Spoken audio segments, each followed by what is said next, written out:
Prva devojka o kojoj ćemo večeras pričati je ruska državljanka, čiji je nestanak izazvao veliku uznemirenost u srpskoj javnosti. Ljudmila je 23. jula došla, nažalost, zadnji put za Beograd. Od te noći, kada se javila u 23 časa i 15 minuta, niko ne zna gde se Ljudmila nalazi. Pisalo se da je ona došla prvi put, da je primećena navodno u jednom noćnom klubu u Borči i da joj se od tada gubi svaki trag. Ovu mladu devojku pronašao je službeni pas Aki. I šta se dešava dalje? Otvara taj kofer i umesto neke dobre jakne iz istog ispada ženska ruka. Kako je ova devojka dospela u taj kofer? I šta se sada dešava?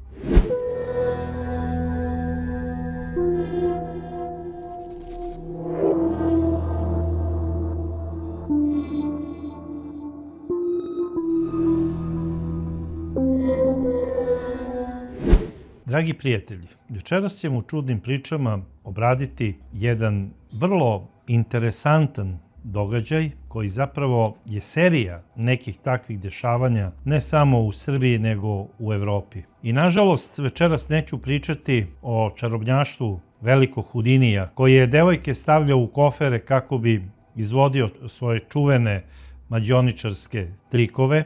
Večeras ćemo pričati o nekim drugim devojkama iz kofera koje su pronađene na različitim lokacijama na brdovitom Balkanu u dve metropole. Prva devojka o kojoj ćemo večeras pričati je ruska državljanka, čiji je nestanak izazvao veliku uznemirenost u srpskoj javnosti, a kasnije njen pronalazak je apsolutno šokirao sve. I danima se već vodi debata o toj curi.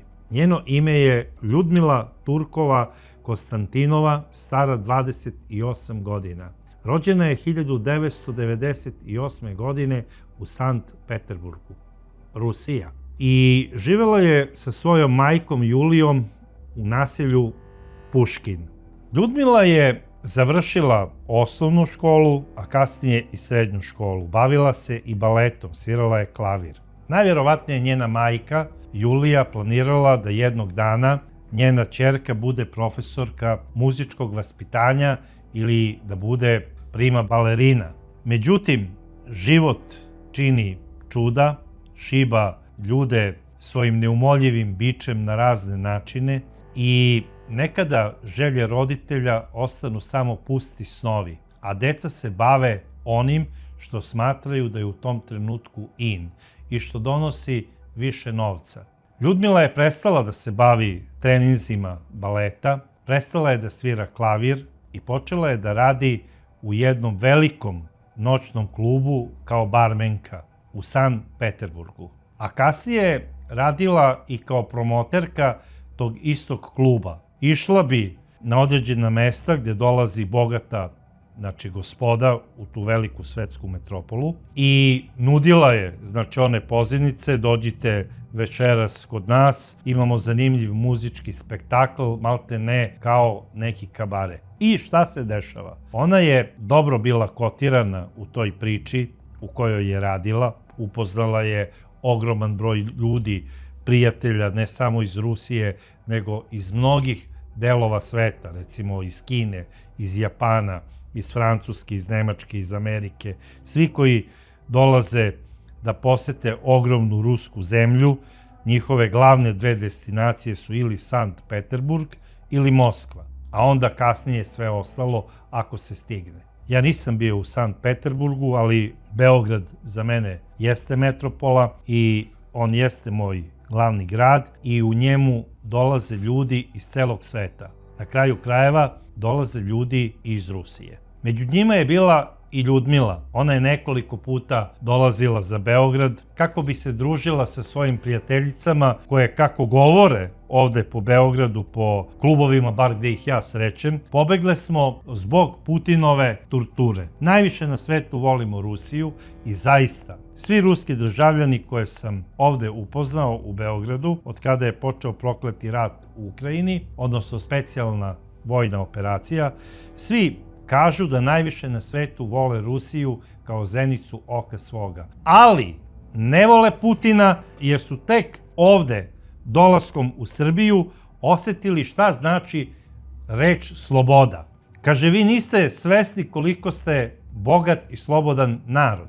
Mnogi se neće sa mnom složiti, ovo što pričam, ali to ne pričam ja. Pitajte Ruse, vi koji živite u malim gradovima i koji ne srećete ruske emigrante, za razliku od mene, koji od mog stana imam jedan ekskluzivni ruski restoran na samo 30 metara, gde sam rado viđen gost. Kad odem tamo, slušam razne priče o lepoti Rusije, o veličini, o školovanosti njihovih roditelja, o svemu i svačemu. Ali o Putinu nemojte pričati jer ne vole ga. Ja ne znam da li Nemci vole svog Firera, pričam za one stare Nemce, ili ga se možda stide, ali ono što sam siguran, za Ruse koji su otišli iz Rusije, oni Putina ne vole. I da se vratimo na Ljudmilu Turkovu Konstantinovu. Ona je imala još jednu veliku ljubav, strast zapravo, a to je strast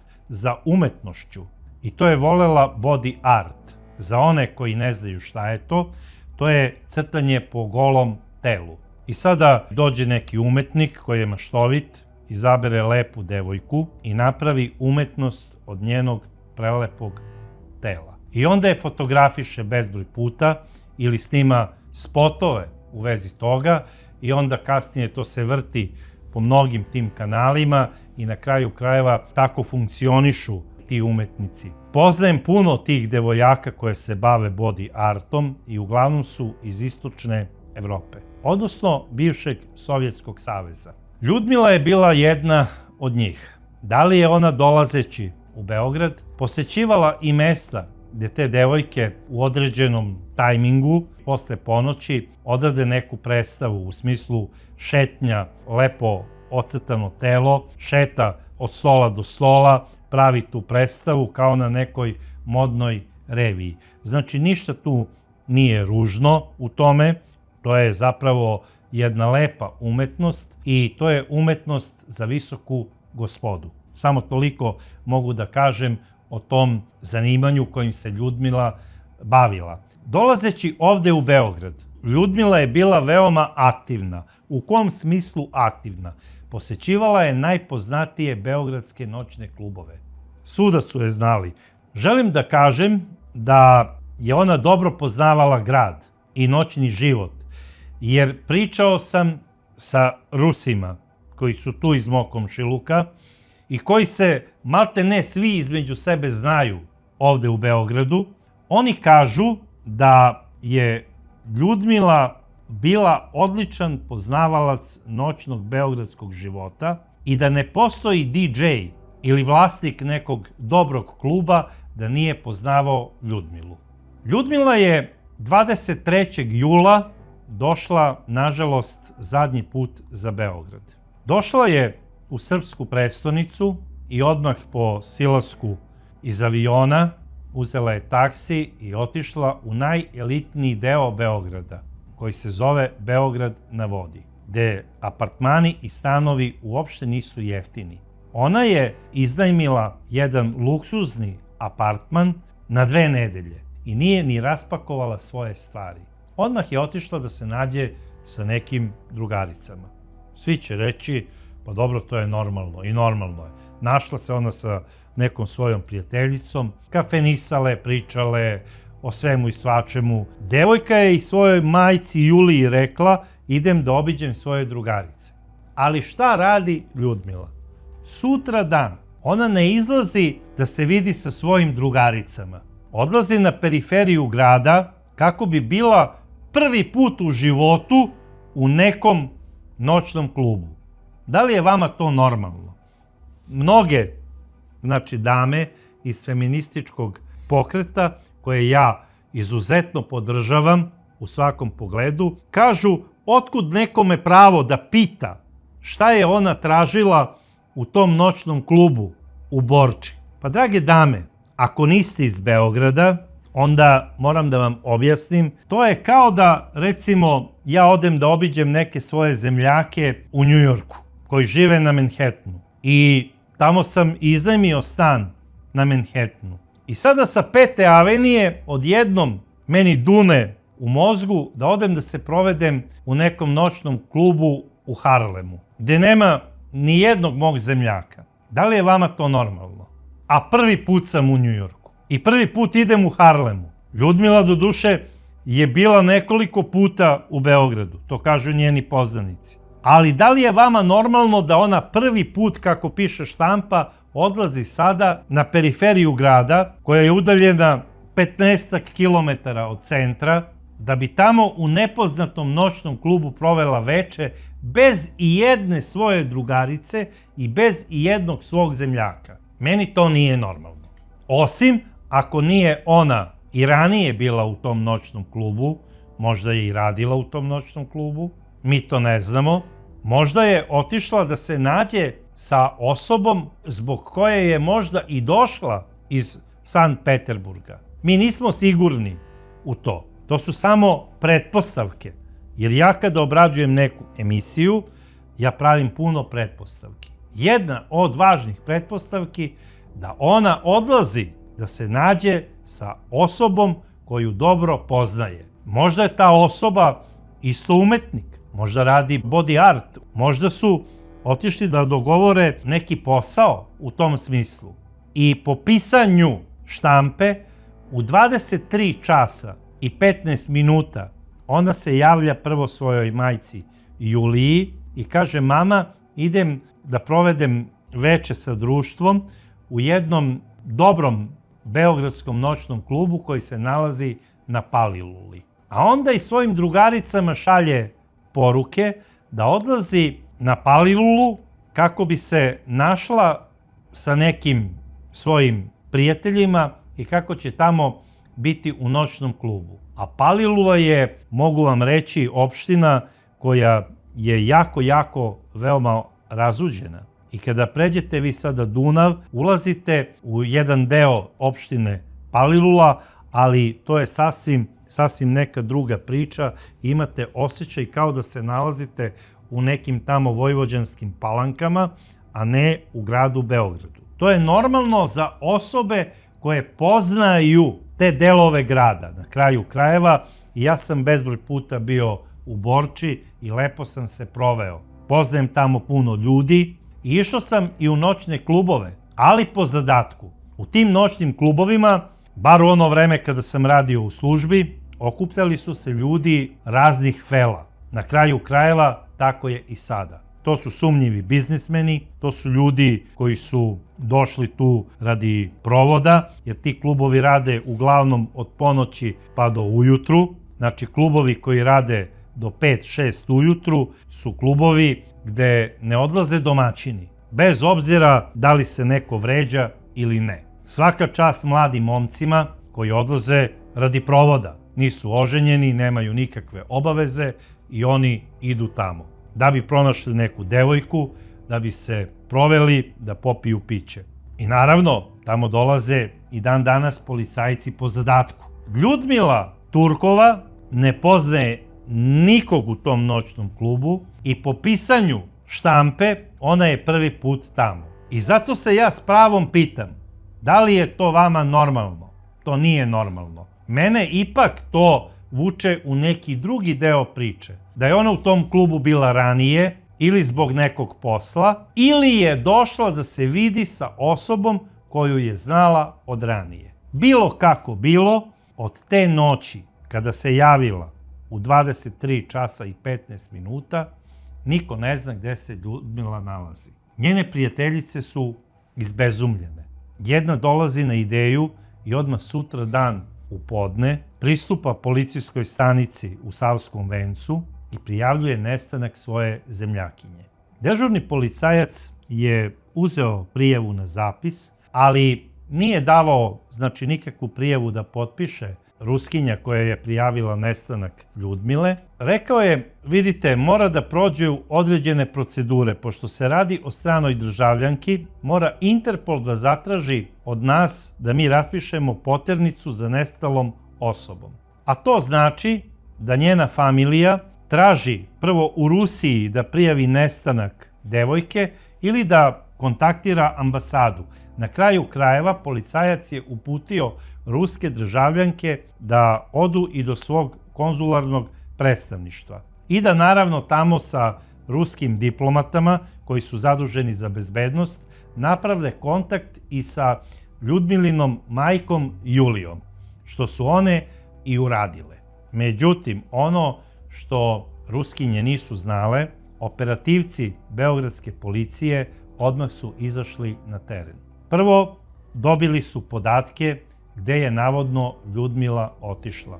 Nema 1.000.000 noćnih klubova u Borči. Otišli su tamo, tačno znaju sa kim treba da razgovaraju i taj koji je pričao sa njima rekao je, video sam rusku državljanku koja je bila u društvu jednog Turčina, državljanina Republike Turske. I policija je odmah tog istog državljanina Republike Turske stavila pod prismotru i on je bio praćen. Najverovatnije da su prisluškivani i njegovi telefonski brojevi.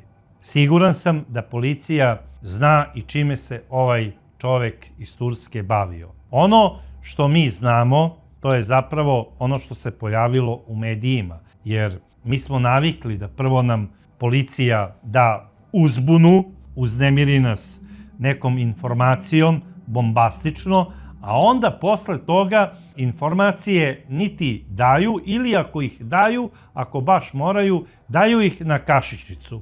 Ono što mi znamo, to je da je Turčin koji se zove pod inicijalima KE, a ko je u stvari KE, koga ćemo mi u ovoj emisiji zvati Kemal. Znamo da je rođen pre 24 godine, bar tako piše svuda da ima 24 godine. Prema saznanju nekih novinara koji su se bavili ovim slučajem, a moji su prijatelji, Kemal je navodno živeo u jednom veoma siromašnom delu Istanbula i imao je suprugu. I po istim tim saznanjima on je u ovom istom stanu u Borči boravio sa svojom suprugom, koja je iz tog istog stana otišla 3 dana pre ovog zločina koji je počinio njen suprug, Kemal. Sada, postavlja se pitanje kao prvo, šta je on zapravo radio ovde u Beogradu sa svojom ženom? Pre svega nije imao dovoljno novca da da depozit. Iako je u taj stan ušao po preporuci prijatelja. Ne znamo šta je radio. Ne znamo ni od čega je živeo. Takođe, on nije imao prijavljeni boravak, takozvani beli karton. Zapravo, stanodavac ga nije prijavio u policijsku stanicu pod čijom je nadležnošću Borča. Zašto je bitan beli karton? Beli karton je stanodavcu bitan da bi on obavio svoju zakonsku obavezu koju ima prema državi. A to je, bez obzira da li mu je došao rođeni brat, nema veze, rođeni brat je, vi ste dužni da ga u roku od 24 časa prijavite. Ako to ne uradite, prilikom izlaska iz zemlje kasnije može da ima problem isti vaš brat ili u ovom slučaju vaš podstanar. Čim vam dođe stranac u goste koji nije državljanin Republike Srbije, dužni ste da ga prijavite, jer možete platiti prekršajnu kaznu koja je od 5.000 pa do 150.000 dinara. A što se tiče hotela, kazna je od 50.000 dinara do 2 miliona dinara. A taj beli karton je jako bitan, jer kada se ubacuju podaci u kompjuteru, tamo kada odnesete pasoš i popunjeni beli karton, da bi oni to evidentirali kako bi udarili pečat, jer kasnije deo tog kartona ostaje da se nosi u pasošu sve dok boravite na teritoriji Republike Srbije. Kada se unose podaci u kompjuteru, ako je to lice u svojoj zemlji napravilo neko teško krivično delo, ako se to lice traži po Interpolovoj poternici, onog trenutka kada se ubace podaci te osobe, sistem vam signalizira da se to lice traži po poternici. U ovom slučaju, vlasnik stana koji je iznajmio stan Kemalu napravio je veliku grešku što nije prijavio svog stanara, jer možda je upravo tražen zbog nekog krivičnog dela u Istanbulu. Jer na kraju krajeva šta će on ovde, molim vas? Druga priča je ako je ta preporuka od strane nekih rođaka, ali ne vidim zašto bi on išao u privatni stan ako ima rođake. Jer mi možemo da se zapitamo, možda je on poreklom iz naših krajeva, tako da to nije ništa čudno. I možda je Kemo upravo bio umetnik koji je radio body art umetnost. Možda je bio u lovu na lepe devojke koje bi sutra dan bile njegovi modeli. Možda je Ljudmilu odlično i znao. To ostaje misterija. 29. jula došao je radnik ruskog konzulata u gradski SUP Beograd i prijavio je nestanak njihove državljanke. I zvanično od tada policija kreće da traži Ljudmilu Turkovu Konstantinovu, staru 28 godina. Njene slike su se pojavile u štampi, pisalo se da je ona došla prvi put, da je primećena navodno u jednom noćnom klubu u Borči i da joj se od tada gubi svaki trag. I zaista, uopšte se nije znalo šta je sa ovom devojkom. Prema navodima štampe, a i istrage, Ljudmila i Turčin ulaze u zgradu gde je on iznajmio stan u 5 časova i 30 minuta ujutru, držeći se za ruke i nasmejani. I to su kamere snimile. Utvrđeno je da je ona ubijena oko 6 časova ujutru, davljenjem, što znači samo pola sata posle dolaska u stan. A već oko 7 sati nadzorne kamere zgrade registruju turskog državljanina kako vuče neki teret koji je smotao u velikom čaršafu. Kasnije se utvrdilo da je to zapravo bio kofer u kome se nalazilo telo nesrećne Ljudmile. To je veliki plastični putni kofer. A 30. jula u 14 časova na beogradskom aerodromu Nikola Tesla uhapšen je Kemo, odnosno turski državljanin K.E. i rekli su mu: gospodine, bit ćete privedeni na informativni razgovor, obezbedit ćemo vam i advokata, a možete da tražite i prisustvo neke ličnosti iz turske ambasade, da prisustvuje vašem davanju izjave jer ste osumnjičeni za nestanak jedne devojke. I čovek je priveden u upravu kriminalističke policije u Beogradu. Sada, čim je ova elitna uprava učestvovala u ovoj priči, znači da je on obrađivan od prve večeri kada su devojke prijavile nestanak Ljudmile Turkove. Pretpostavljam da su odmah i uključili lokator njenog telefona, jer kako štampa kaže, policija ima dokaze da je ona na osnovu svog telefona bila u tom noćnom klubu u Borči, da je tamo bio i turski državljanin Kemo, bar po njegovom telefonu, znači vidi se da je on bio u tom noćnom klubu, i posle toga oni su zajedno izašli. I još uvek se ne zna gde su. Ali tog istog dana, kada je Kemo uhapšen 30. jula, policija pronalazi i Ljudmilu Turkovu Konstantinovu. Nažalost. Ovu mladu devojku pronašao je službeni pas Aki, čuveni pas policije za potragu. Ovaj pas je zapravo službeni pas koji se koristi kada su velike neke katastrofe tipa zemljotres ili nestanak nekog deteta. Daju mu se znači uzorci mirisa osobe koja se traži i Aki kreće u akciju. To je urađeno i ovog puta, jer policija ono što je odmah primetila, to je da je u iznajmljenom stanu u Beogradu na vodi gomila neraspakovanih Ljudmilinih stvari. Uzeli su neki komad njene garderobe, dali su Akiju da omiriše i pustili su ga u jedan kanal koji se nalazi u jednom opet sasvim drugom kvartu, dosta udaljenom i od same Borče, a i dalje pripada opštini Palilula, Ljudmila je pronađena, odnosno pas Akiju je pronašao u jednom kanalu za navodnjavanje. To je kanal koji je nekada pripadao Beogradskom poljoprivrednom kombinatu. Sada, pošto taj kombinat više ne postoji, taj kanal je zapušten i pun je žabokrečine i trske, ali takođe i ustajale vode. Dubok je nekoliko metara. I šta se sada dešava? Aki je skočio i zaronio, a onda je izašao i počeo da laje. To je bilo, znači, jasno policajcima da je nešto pronašao. Svi su mislili da je pronašao Ljudmilino telo. Ušli su i momci sa posebnom opremom, zaronili su i izneli su neki svežanj.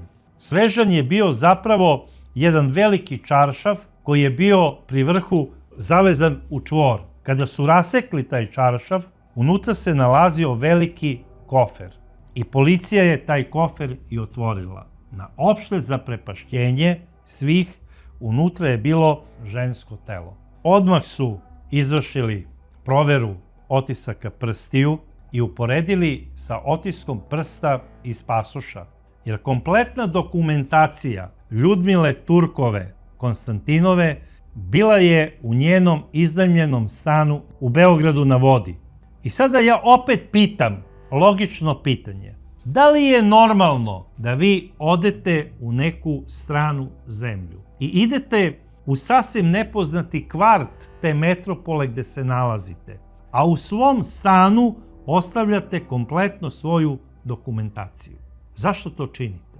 Šta ako vas tamo zaustavi policija u nekoj raciji? Ako je neko imao iskustva kao Ljudmila sa noćnim klubovima, morala je da zna da je takvo mesto česta meta policijskih racija. Kako će ona da objasni svoj identitet? U redu da se ona nalazi sa nekoliko svojih prijateljica ili sa jednom, pa ova izvadi pasoš i kaže ja garantujem da je to Ljudmila Turkova. Zaboravila je u svom iznajmljenom stanu svoje dokumenta. I to je u redu. Ovako, ona bi u nekoj raciji bila privedena, dok se ne utvrdi identitet i razlog zašto je tu bila. Ona je tamo na nepoznatom mestu sa navodno nepoznatim muškarcima, bez ličnih dokumenata.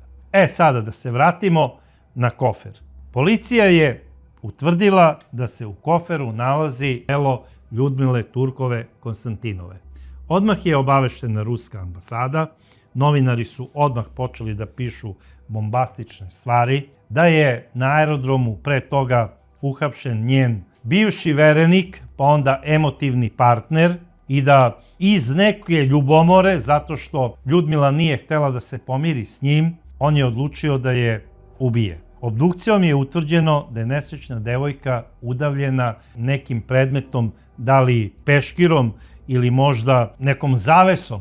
Međutim, jako bitno pitanje je da li je telo bilo nago ili obučeno. Jer ako se kaže da je pronađena devojka sa komadom tkanine oko vrata sa kojom je udavljena, onda je trebalo da se kaže za javnost da li je telo bilo nago ili je obučeno. Vrlo je bitno, bez obzira da li se njena porodica ljutila zbog toga ili ne. Jer ako je bila naga, onda mi možemo da postavimo onako pitanje sami sebi, možda su oni, znači, ne možda, nego sigurno su imali seksualni odnos i možda je to davljanje bila neka njihova perverzija sa kojom je Kemal preterao i udavio nesrećnu devojku. Možda se to desilo slučajno. Možda je on i sa svojom ženom u tom istom stanu imao seksualne odnose i tako tim istim komadom tkanine je onako stezao za grlo, povremeno. Sad, ako je bila obučena, tu se priča već veoma menja. Jer postoji mogućnost da je on tu devojku kao pravi predator sa namerom pozvao u stan kako bi je ubio. A onda posle stavljena u taj kofer, ali ono što je jako bitno, do ove informacije sigurno se ne bi došlo da Turčin Kemo nije rekao gde je bacio kofer sa nesrećnom Ljudmilom. I ono što je interesantno, on kaže ja je nisam ubio, ona je umrla, dobila je infarkt.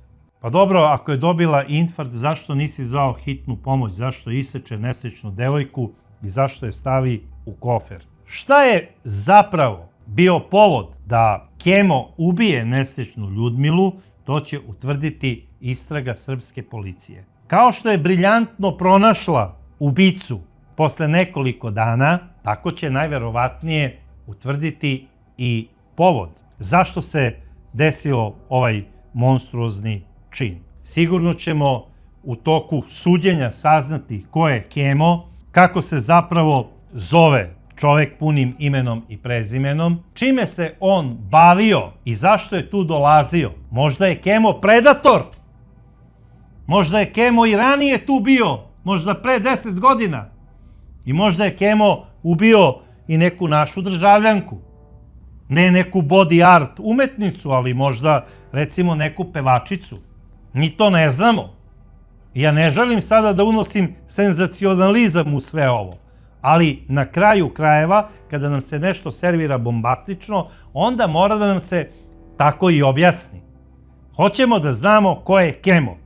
Možda je snimao i porniće. Možda je predator koji ulovi lepu devojku u nekom noćnom klubu, ubije je i baci je u kanal. I sve to snima. Saznaćemo. Nije ovo prva devojka koja je završila u Beogradu u kanalu. Nažalost. Bar ja sam obrađivao 3-4 takva slučaja. Ono što je jako interesantno i što štampa stavlja onako kao neko proročanstvo pokojne Ljudmile, to je da je ona kao svoj posljednji post na društvenim mrežama napisala i postavila: ako želiš da imaš zdrave zube, nemoj da se smeješ. I sada mnogi kažu, eto, ona je prorekla na taj način svoju smrt. Međutim, moram da kažem, koliko sam ja upoznao Ruse, oni su jako antitalentovani za humor. Ili mi apsolutno nismo talentovani da shvatimo njihov humor. To je zapravo jedna vrsta njihovog humora, nikakava proročka neka priča. Ljudmila je na taj način htjela da bude zanimljiva i da bude duhovita. Ništa drugo. O tome se radi. I šta se dešava dalje? Javno tužilaštvo Višeg suda u Beogradu Kemi određuje pritvor do 30 dana, kako ne bi uticao na svedoke, kako ne bi ponovio isto krivično delo i na kraju krajeva, pošto je strani državljanin, kako ne bi pobegao u daleku Anadoliju, odnosno u Tursku. Za sada je on još uvek osumnjičeni. Po našem zakonu preti mu najmanja kazna od 10 godina zatvora pa do doživotne. I ja se nadam da će tužilaštvo imati sve dokaze koji će biti neoborivi, jer će ih policija snabditi i pothraniti svim onim što će moći da od strane suda u ime naroda traže za turskog državljanina K.E.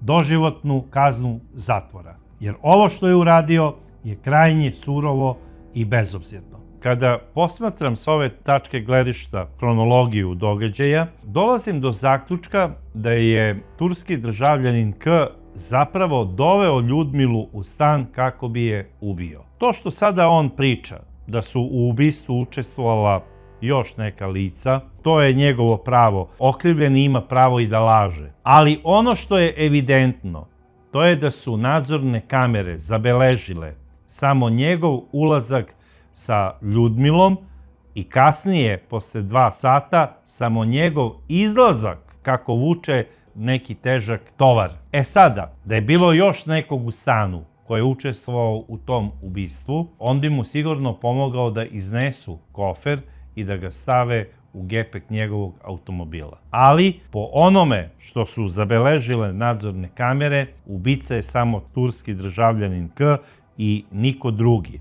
A u smislu upoznavanja, druženja te večeri, najverovatnije da je bilo više lica u kontaktu i sa Ljudmilom, a i sa Turčinom. Mogu samo reći u vezi ovog događaja da sam jako ogorčen za ovo što je u našem glavnom gradu uradio turski državljanin K. Zloupotrebio je naše gostoprimstvo i pre svega uradio je najstrašniju stvar. On je pozvao u svoj stan naivnu Ljudmilu, slobodno mogu reći naivnu. Maco, idemo da se provedemo, možda se ona zaljubila na prvi pogled. Možda su se znali preko Facebooka, to će utvrditi istraga. Možda se on, kao što sam već i naveo, lažno predstavio kao umetnik body art umetnosti. Svašta nešto je on možda rekao Ljudmili. Ali on je doveo tu devojku u svoj stan sa namerom da je ubije. I naravno, verujući u naše sudstvo, nadam se najstrožoj kazni. Međutim, ovakve stvari se ne dešavaju samo u našem gradu Beogradu, dešavaju se i u nekim drugim svetskim metropolama, konkretno balkanskim, i ne samo devojkama koje se bave, recimo, body art umetnošću. Dešava se to i mladim, lepim ženama koje su misionarke raznih crkvenih zajednica iz inostranstva.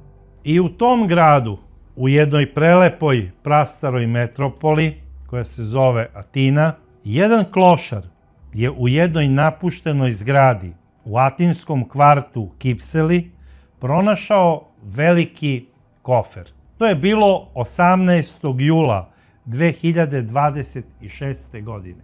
Njega je jako zanimalo šta se nalazi u tom koferu. Kofer je bio lep i delovao je onako gospodski. Mislio je da je tu neko došao iz neke ekipe i da je ostavio možda neku šarinaranu garderobu ili nešto što je interesantno ukradeno iz nekog tamo stana i donešeno tu kako bi se uštekovalo na neko određeno vreme i kako bi taj isti došao po to i da uzme. I sada ovaj klošar otvara taj kofer u kasnim večernjim časovima, znači bilo je prošlo 23 sata, 18. jula, otvara taj kofer i umesto neke dobre jakne iz istog ispada ženska ruka. Čovek je bio prestravljen. Odmah uzima mobilni telefon i zove atinsku policiju. Policija dolazi i odmah su ustanovili o kojoj osobi je reč.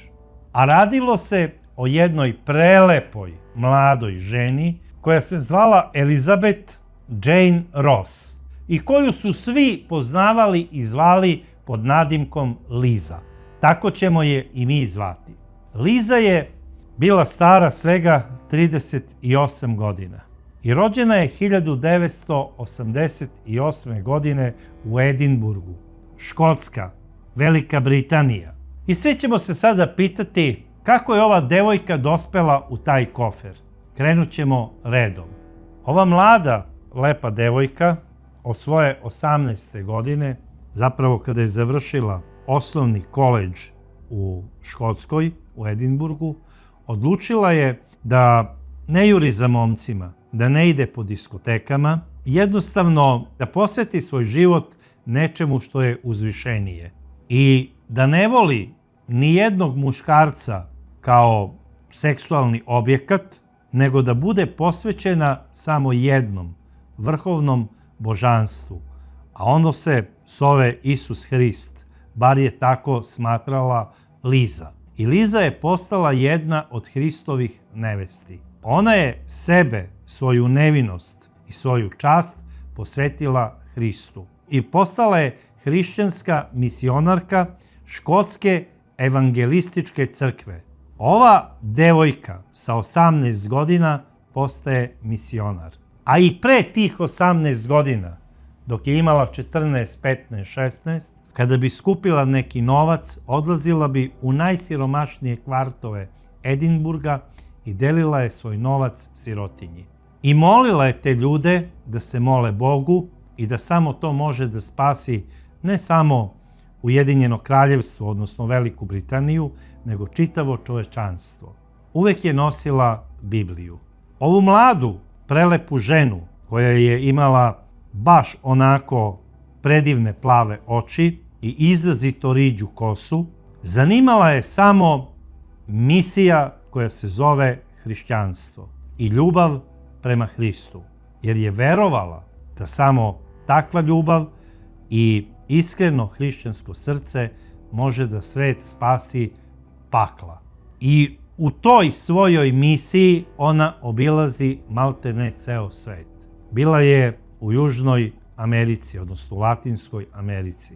Po onim najopasnijim favelama širila je misionarstvo evangelističke crkve. Zatim odlazi u Indoneziju, tamo među plemenima koja još uvek ne prihvataju belce za ljudska bića. A onda ju je jedan evangelistički sveštenik upozorio da se mane Indonezije i da ode na neka druga mesta, jer, kako je rekao, lakše je provesti slona kroz iglene uši nego jednog tog egzotičnog Indonežanina sa tih ostrva preobratiti u hrišćanstvo. Od njihovih strela ne možete zaštititi ni Biblija. Na kraju krajeva naveo je neke misionare koji su nastradali tako što su ih ovi ljudi ubili svojim otrovnim strelama. Ne zato što oni mrze belce ili zato što se plaše Biblije. Ne, oni nisu demoni. Oni su se samo štitili da im ti isti belci ne donesu neke zarazne bolesti na koje oni nisu imuni. U tome je poenta priče. I kada je to Liz shvatila, ona je iz ljubavi prema ovim ljudima odlučila da ode na neka druga mesta i odlazi u Severnu Afriku. Tamo je bila u Etiopiji, bila je u Somaliji i u mnogim tim zemljama koje su bile razorene ratom, glađu i nasiljem. Pomagala je pre svega silovanim ženama. Davala im je savete iz psihologije. Pokušavala je da ih na sve moguće načine vrati u normalni život i da im objasni da postoji nada u bolje sutra i da vredi živeti. I da je Bog zapravo jedina sila kojoj treba da se priklonimo i koje treba da se plašimo. To je verovala Liz. I tu svoju veru je htela nesebično da prenese svim ljudima. Kada je izbio rat u Siriji, odlazi među hrišćanske zajednice i na sve moguće načine se trudi da preko Crvenog krsta isti dobiju humanitarnu pomoć. Takođe je davala celu sebe kako bi i muslimanska deca dobila lekove i neophodnu hranu. Rat je čudo i nekada ljudi misle da su ovi misionari lovci na nečije duše. U smislu, po svaku cenu žele za kutiju lekova ili za kutiju hrane u prahu da nekog prevedu iz islama u hrišćanstvo ili obrnuto ili možda u judeizam. Ali to nije tako. Postoje ljudi koji stvarno veruju da oni, čineći takva dobra dela, ojačavaju snagu Boga i veru u njega i da spasavaju izgubljene duše. Jedna od tih misionarki bila je zapravo i Liza. Nema malte ne zemlje gde je bilo neko žarište, a da Liza nije bila prisutna na ovaj ili onaj način. Kad kažem ovaj ili onaj način, ili direktno, znači deleći humanitarnu pomoć, ili iz nekog kampa vodeći logistiku kako se ista treba podeliti. Liza je važila za pravog hrišćanskog misionara, evangelističke škotske crkve i bila je jako cenjena i poštovana svuda gde god bi se pojavila. Liza, kao deo takvih misionara, obrela se u jednom trenutku i u Grčkoj. Tamo je upoznala mnoge ljude koji su se bavili pomaganjem izbeglica koji su išli malte ne na put bez povratka, koji su išli grlom u jagode iz svojih ratom zahvaćenih država ili sušom pogođenih zemalja iz Afrike, koji su išli čamcima u nepoznato. Verovali su da će stići u obećanu zemlju, nekako su se preko mora domogli Grčke i obično su bili stacionirani na ostrvu Lesbos. Tamo je grčka vlada oformila jedan ogroman kamp za izbeglice. I Liza je kao misionar smatrala da treba da obiđe i ovo ostrvo i tamo je zaista i otišla nekoliko puta i upoznala je jedan mladi par sa kojim se sprijateljila. Kasnije je ona sa ovim parom sarađivala u više tih zajedničkih misionarskih akcija kako bi pomagali izbeglicama, jer ovaj par je oformio i jednu nevladinu organizaciju u Atini koja se bavila prikupljanjem novca iz inostranstva, navodno za izbeglice. A ko je bio zapravo taj par? Taj mladi par su činili Aleina Hall i njen suprug Šarif Ahmadžaji. Aleina Hall je rođena pre 28 godina u Sjedinjenim Američkim Državama i postala je i ona Hristova nevesta i misionarka. Njen otac je bio protiv toga. Smatrao je da njegova ćerka treba da studira neki ozbiljni fakultet, jer za Boga on je pilot. Takođe, i njena majka je intelektualka. Nisu nikako mogli da prihvate da se sada njihova mezimica bavi nekim poslom koji je maltene za njih srednji vek. Oni su to tako doživeli. Međutim, Aleina Hall ne. Ona sa svojih 18 godina kreće put Grčke. Tamo na Lesbosu upoznaje mnoge zanimljive likove koji se bore da pomognu stotinama hiljada izbeglica koji se tamo nalaze, i ova mlada devojka je zapazila i jednog mladića koji je na sve moguće načine pokušavao da pomogne mladim izbeglicama, posebno onim iz Afganistana. I taj mladić je zapravo Šarif Ahmadžaj, mladić koji je rođen 2000. godine u Afganistanu. Njegov otac je bio ratni komandant u Afganistanu, koga su talibani raščerečili, bukvalno. Uhvatili su ga, odnosno zarobili su ga i vezali su ga džipovima i rastrgli su ga. I to je Šarif Ahmadžaj video. A kasnije na pijaci u gradu gdje su živeli, u Kabulu, jedan bombaš samoubica prilazi masi žena koje su bile sa decom i diže se u vazduh. Među tim mnogobrojnim žrtvama poginula je i Šarifova majka i njegove 3 sestre.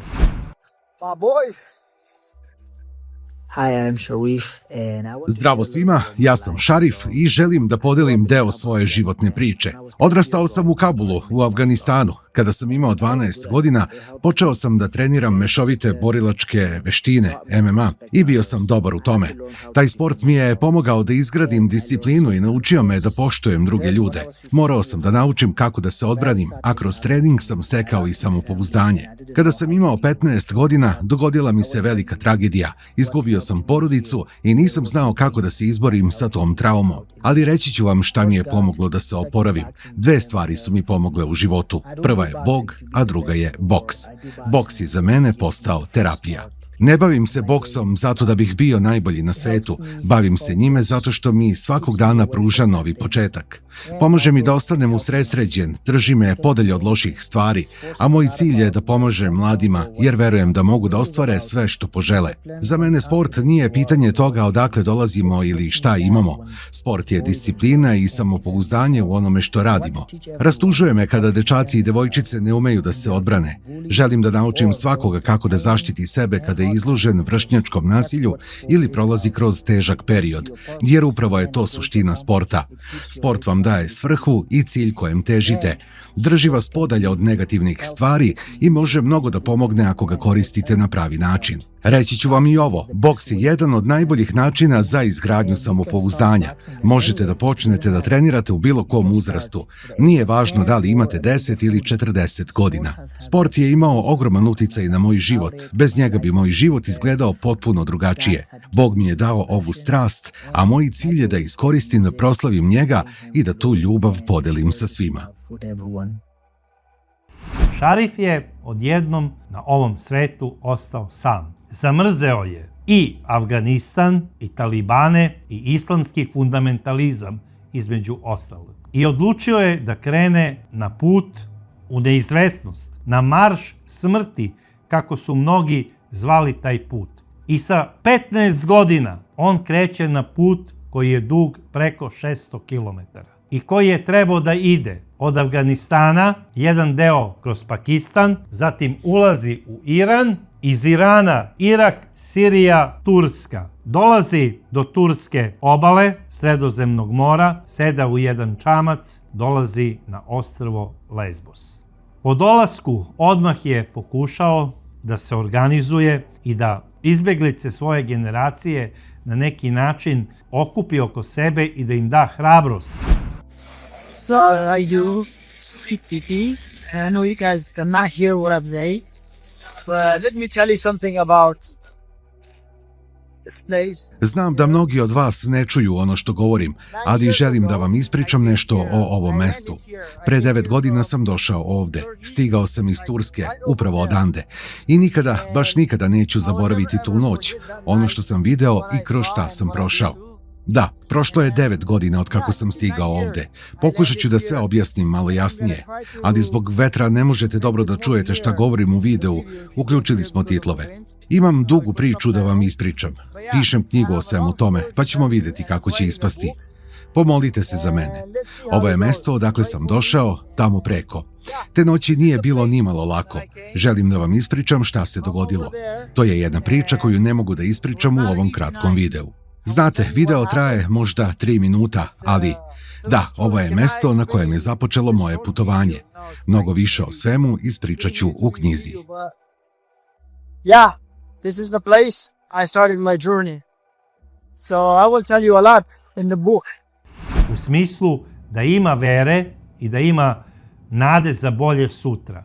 Inače, Šarif je još u Afganistanu trenirao boks i bio je veoma talentovan za taj sport. Tu na Lesbosu pravi jednu mini školu boksa. To me, boxing is an unfinished language. Za mene je boks jezik koji nikada nije do kraja ispričan. To je kao jezik koji uvek ima novu rečenicu, uvek ima neko pravilo koje treba usavršiti. Bog je moj najveći učitelj. On mi je dao smer i pokazao kojim putem da idem.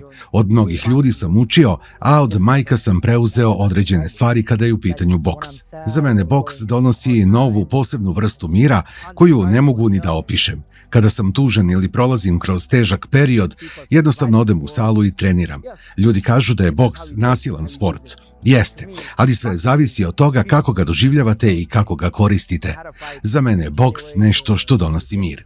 Poslednji meč sam imao 26. januara. Posle toga sam napravio pauzu od nedelju dana, a sada smo ponovo na treninzima i dajemo sve od sebe da se spremimo za sledeću borbu koja je zakazana za 29. mart. Nismo savršeni u svemu što radimo, ali trudimo se da sve uradimo što bolje, da težimo savršenstvu i da ono što vežbamo primenimo u praksi. Jer ako ja ne dam sve od sebe, niko neće ni znati za šta sam zaista sposoban.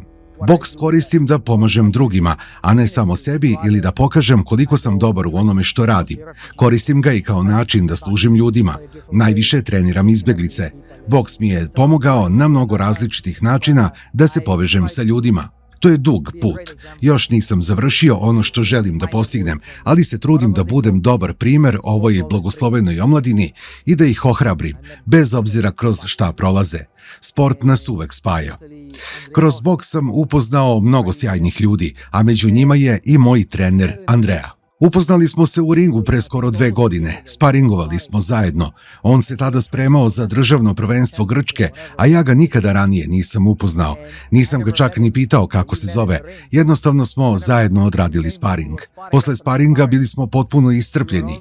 Kasnije sam mu prišao i rekao, hej, kako si? On je došao, počeli smo da razgovaramo i od tada smo postali prijatelji. Sada zajedno treniramo i srećan sam što sam tu gde jesam. Vidjet ćemo kakav plan Bog ima za mene i gde ću biti za 1 ili 3 godine. Za sada sam ovde. Treniramo zajedno, on veoma naporno radi i upravo to najviše cenim kod njega. Sjajan je primer drugima.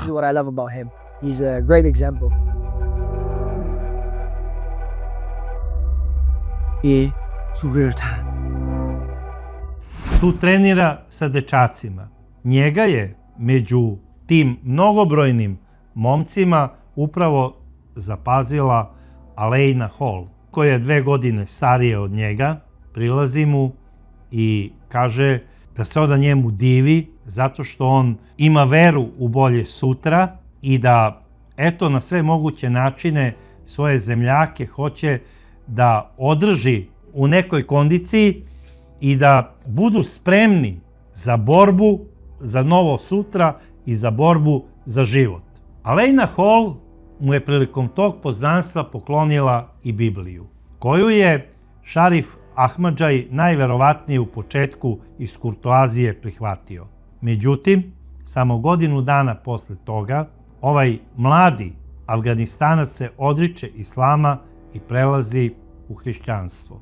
Postaje pripadnik evangelističke crkve, kao i devojka koja mu je poklonila Bibliju. Između njih dvoje se rađa ljubav.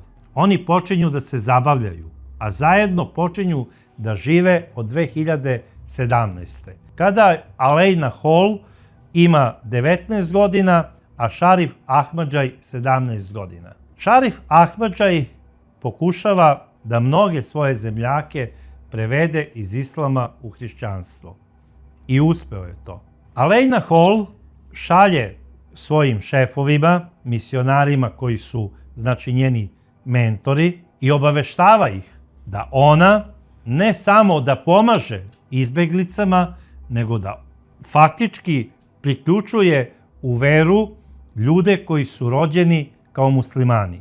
Traži pomoć u smislu, znači, lekova, hrane, odeće, novca i, naravno, novih misionara.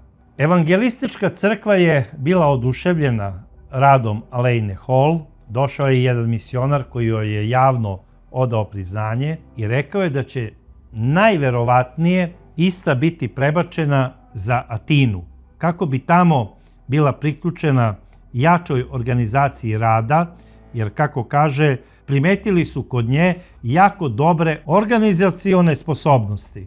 Takođe, iste organizacione sposobnosti primetili su i kod njenog dečka Šarifa Ahmadžaja.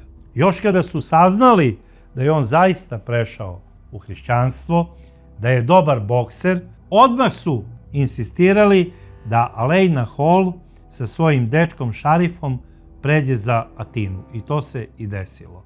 Oni dolaze tamo u jedan kvart koji se zove Egzarhija, kvart koji je poznat kao boemska četvrt Atine. Nešto slično kao što je u Beogradu Skadarlija. I po čemu je ovaj kvart još uvek poznat u Atini? Ne samo po dobrim kafanama i dobroj hrani, ovaj kvart je bio poznat po kafanama gdje su se oduvek okupljali najekstremniji levičari. Tu bi oni po kafanama držali svoje političke besede, podržavali su PASOK po svaku cenu i naravno mnogi od njih su tvrdili da je samo jedina prava istina u komunizmu i da komunizam nije utopija i da Tomaso Campanella nije uzalud napisao knjigu Grad sunca. A da nisu uzalud postojali ni veliki ljudi kakav je Lenin, Marks, Engels, Tito i ostala bratija koja se klela u petokraku.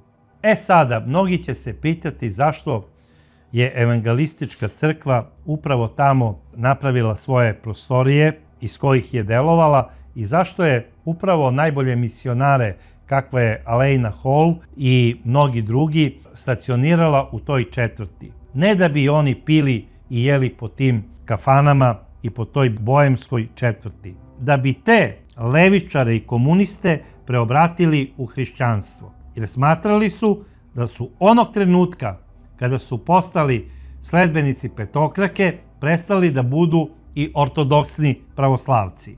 Odnosno, bili su riba za lov u njihovim misionarskim mrežama. Da li su oni u tu mrežu uhvatili nekog istaknutog, znači levičara iz Atine ili ne, ja to sada i ne bih da pričam u ovoj emisiji, to je već neka druga tema, ali ono što znam da su Aleina Hall i Šarif Ahmadžaj dobili jedan stan, veoma luksuzan, na korišćenje u ovoj boemskoj četvrti. Imali su oni još jedan stan u kome su živeli, a ovaj stan su nudili nekim svojim poslovnim prijateljima kada dođu iz inostranstva. I šta se sada dešava?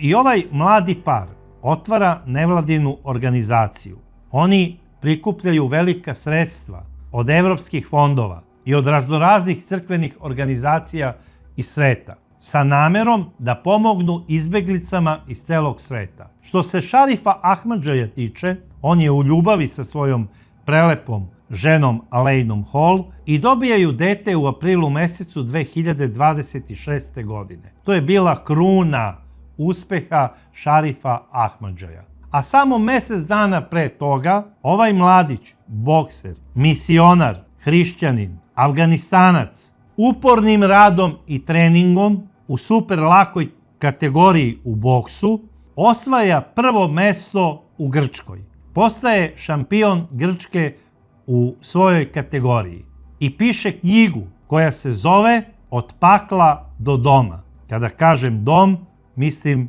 na porodicu, na kuću. I ovaj mladić počinje da širi misiju opet među svojim zemljacima kako ne smeju da gube veru u Boga, da veruju, da treniraju, da se bave samo sportom, nikako kriminalom i nekim lošim aktivnostima i da će ih taj isti Bog nagraditi uspehom kako je nagradio njega. I bez obzira što roditelji Alejne Hall nikada nisu prihvatili ovaj brak. Oni nisu ni hteli da čuju za svoga zeta koji je došao iz dalekog Afganistana pešice i osvojio srce njihove mezimice Alejne Hall. Alejna Hall je bila ponosna na svoga muža. Rodila mu je sina. Njen suprug je šampion u boksu. On je dobar hrišćanin.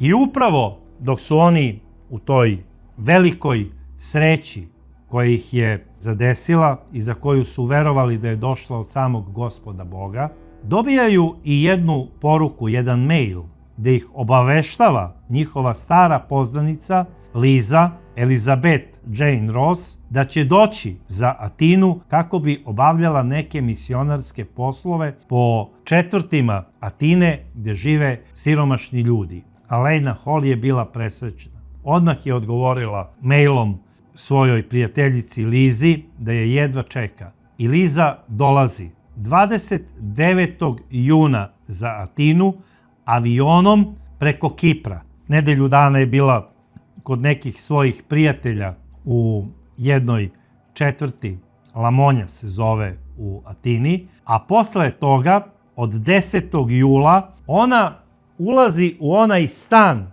koji zapravo imaju na upravljanje Alejna Hall i njen suprug Šarif Ahmadžaj. Tamo Liza stanuje, rasprema svoje stvari, viđa se jednog dana sa svojom prijateljicom Alejnom i priča joj o njenim planovima. Njeni planovi su bili, kao što sam rekao, obilazak najsiromašnijih četvrti u Atini kako bi prikupila podatke, kako bi evidentirala najsiromašnije građane Atine i kako bi ih predložila za pomoć od Anglikanske crkve. I šta se dešava sada?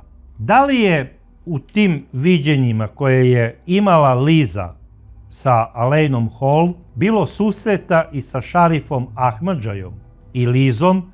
Ja to nisam baš siguran, ali po nekakvoj priči navodno je Liza sugerirala Alejni Hall da je ona previše postala meka od kada se udala i od kada je rodila i da treba da pređe u neku ekstremniju hrišćansku organizaciju i da bude prava Hristova nevesta, a ne nevesta nekog izbeglice iz Afganistana. To su navodne neke priče u koje ja ne verujem. Ali tu istu priču kasnije priča i Šarif Ahmadžaj u istražnom zatvoru u Atini.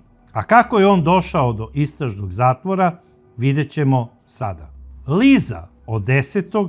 u stanu koji je dobila na korišćenje od svojih prijatelja organizuje priču u smislu držanja nekih predavanja po siromašnim četvrtima i svakog dana komunicira svoju porodicu i pre svega sedište svoje crkve u Edinburgu. Ona komunicira sa njima putem mailova, obaveštava svoje rođake šta je danas uradila i sa najbližim rođacima, odnosno sa sestrama, sa roditeljima, komunicira uglavnom putem mobilnog telefona. I sve je to trajalo tako do 15. jula. 15. jula u 17 časova i 30 minuta Liza je imala zadnji razgovor sa svojom sestrom. I od tada niko više nije čuo Lizu, niti video njen video poziv. Ali njena porodica danima prima i dalje poruke i mailove, što im je bilo neobično. Pokušavaju Lizu da nazovu video pozivom, a ona bi prekinula vezu i napisala bi poruku: izvinite, ne mogu da pričam video pozivom, hoću da budem sama. I priča kako joj je lepo u Atini, kako su je dobro prihvatili prijatelji i tome slično. To je bilo jako čudno njenoj porodici, a i ljudima iz evangelističke crkve u Edinburgu. Nisu navikli na takav vid komunikacije u smislu odjednom hoću da budem sama, ne želim da se čujem sa vama video pozivom. U redu je mail, stiže mail, ali zašto ne i video poziv? Njene prijateljice u Edinburgu su bile zabrinute, a bogami i mnoge širom sveta, koje su se bavile misionarstvom. Bila je zabrinuta i Elaina Hall. I Elaina Hall je dobila poruku od svoje prijateljice Lize da ona, bez obzira što je u Atini, nema vremena da se vidi s njom jer je prezauzeta razgovorima i misionarstvom sa sirotinjom.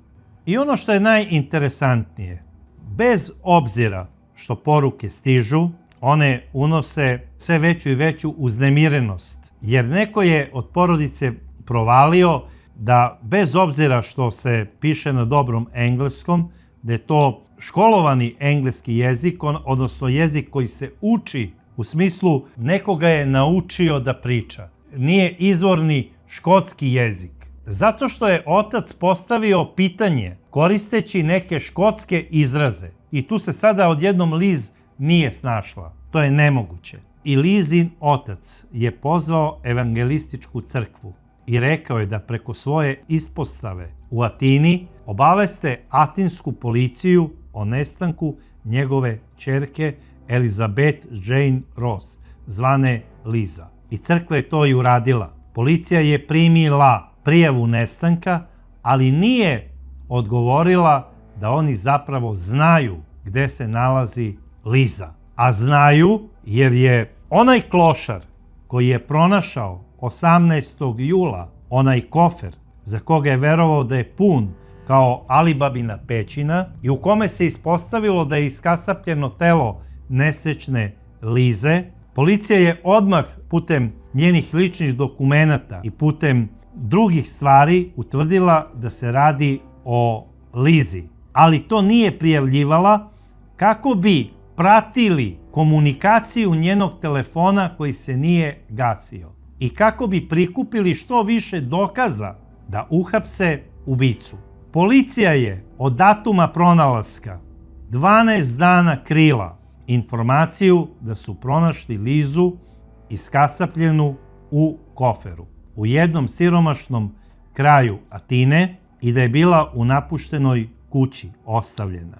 Zapravo, tužilaštvo i istraga atinske policije hteli su da prikupe sve materijalne dokaze protiv ubice, za koga su od prvog dana pretpostavljali da znaju ko je. I on je praćen. 30. jula u atinsku policiju ulazi i Elaina Hall. Ona je prijavila dve stvari šefovima atinske policije. Prvu stvar, da je nestala njena prijateljica Liza i da sumnja da je ubica njen suprug Šarif Ahmadžaj. A zašto? Zato što je Elaini Hall dao 2.500 eura kako bi imala za trošak. Također joj je poklonio i novi telefon, iPhone 17. Sve je to, kako kaže, odjedared veliki novac, koji je na neki način stekao, a da nije umeo da objasni odakle mu je. I šta sada policija radi? Policija objavljuje 29.7.2026. godine da su još 18.7. u siromašnom kvartu Kipseli pronašli u jednom koferu iskasapljeno telo nesrećne Lize i da je potraga za ubicom u toku. 30.7. u atinsku policiju pristupila je Alaina Hall i ona je prijavila policiji dve stvari. Prvo, da je primila pretnju od neke nepoznate muške osobe koja se predstavila kao islamski fundamentalista i on je rekao da će poubijati kompletnu njenu porodicu i sve misionare, uključujući i njenog supruga Šarifa Ahmadžaja, zato što je prešao iz islama u hrišćanstvo i da niko neće biti pošteđen, da će biti iskasapljen kao nesrećna Liza. A posle toga Alaina Hall kaže: ja želim da prijavim i ubicu, jer sam prosto sigurna da je ubica moj suprug Šarif Ahmadžaj. U noći 15. na 16. jul probudilo me je dete, plač deteta. Ustala sam kako bi vidjela šta je sa bebom i shvatila sam da moj suprug nije u stanu. Uključila sam aplikaciju za lociranje putem telefona i shvatila sam da se moj suprug te noći nalazi u stanu u kome u tom trenutku boravi Liza. Nisam ga zvala jer sam mislila da je u pitanju neka preljuba. I htjela sam samo da dođem do istine i do dokaza da je moj suprug uradio preljubu nad Lizom kako bih se razvela od njega. Međutim, s obzirom da je Liza nestala i da se nije znalo gde je, i ja sam verovala u tu priču sve do onog trenutka dok nisam pročitala u novinama da je nesrećna Elizabeta Jane Ross, odnosno Liza, pronađena mrtva u siromašnoj četvrti Kipseli još 18. jula. Znači, ja vam kažem, moj suprug je te noći bio u tom stanu kada je ona imala zadnji video poziv sa svojom familijom i od tada više nije viđena. A drugo šta ima da vam kažem, to je da je moj suprug došao do nekih velikih para.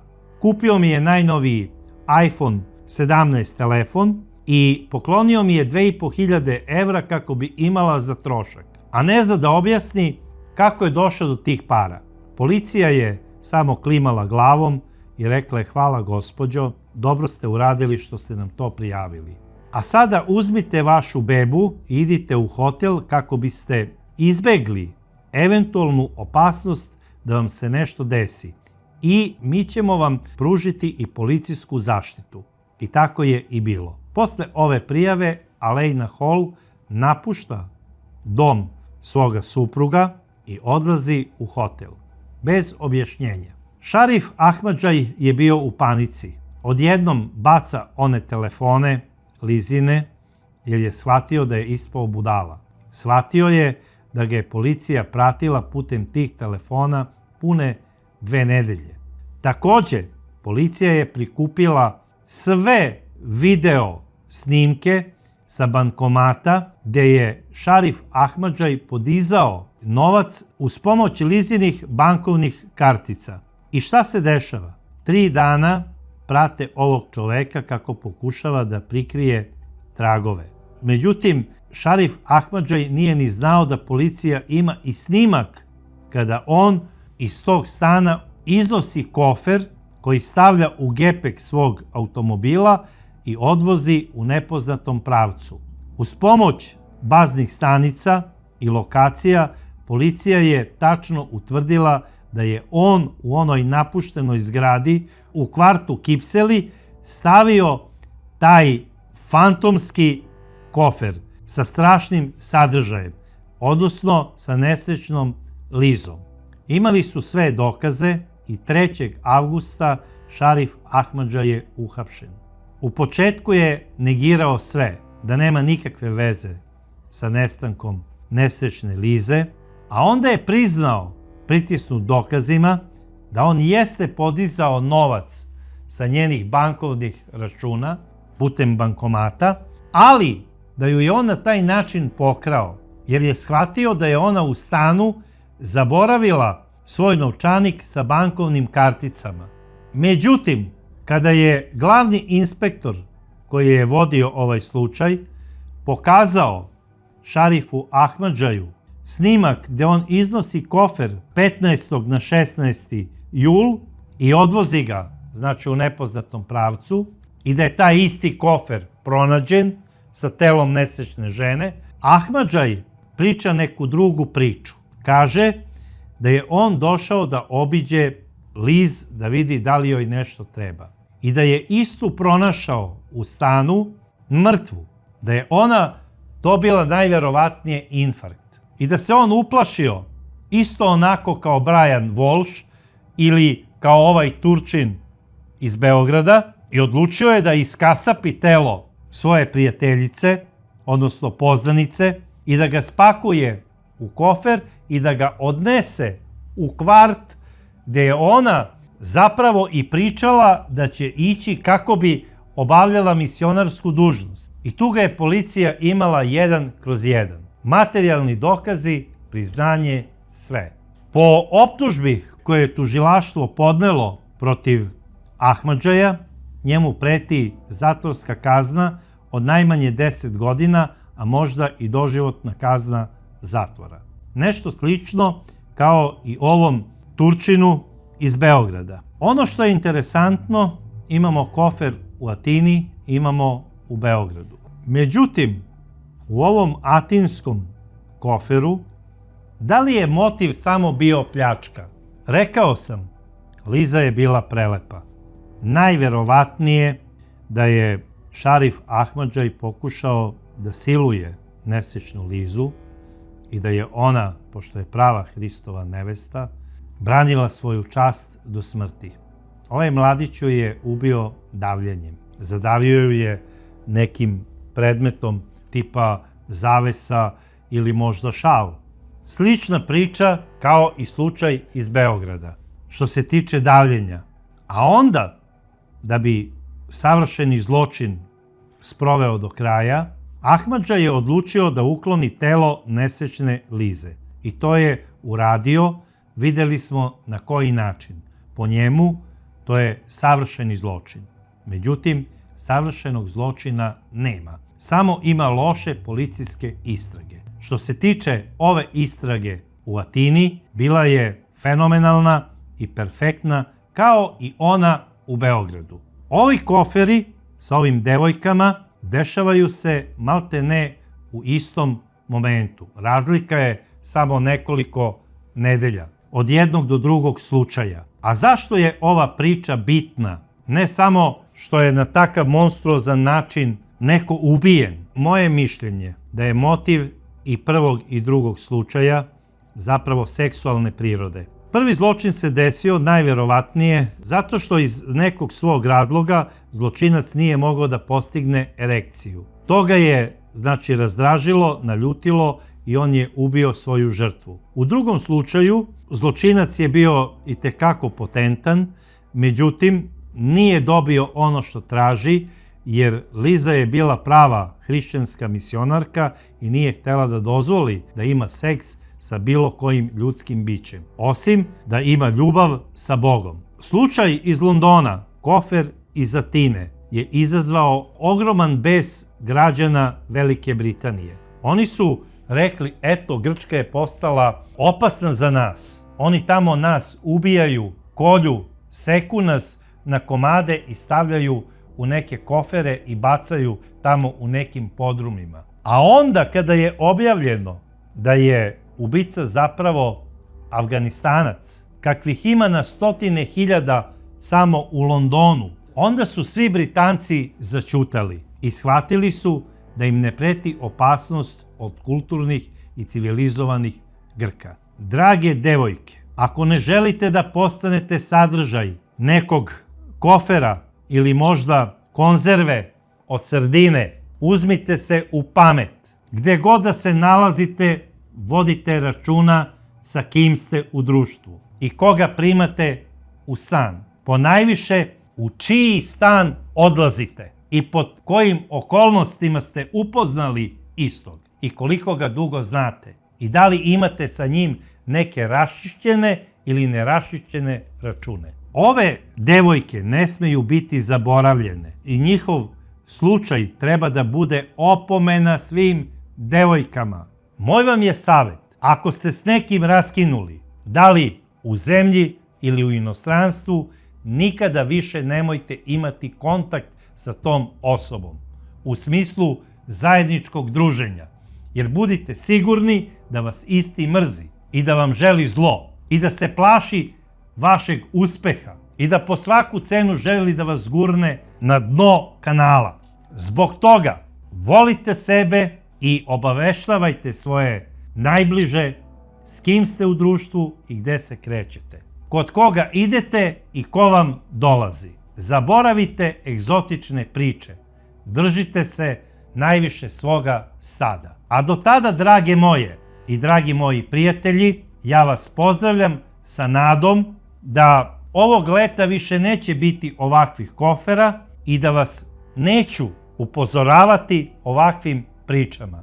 Želim vam sve najbolje, puno vas volim i vidimo se u sledećoj čudnoj priči koja je još šokantnija od ove. A do tada ja vas pozdravljam.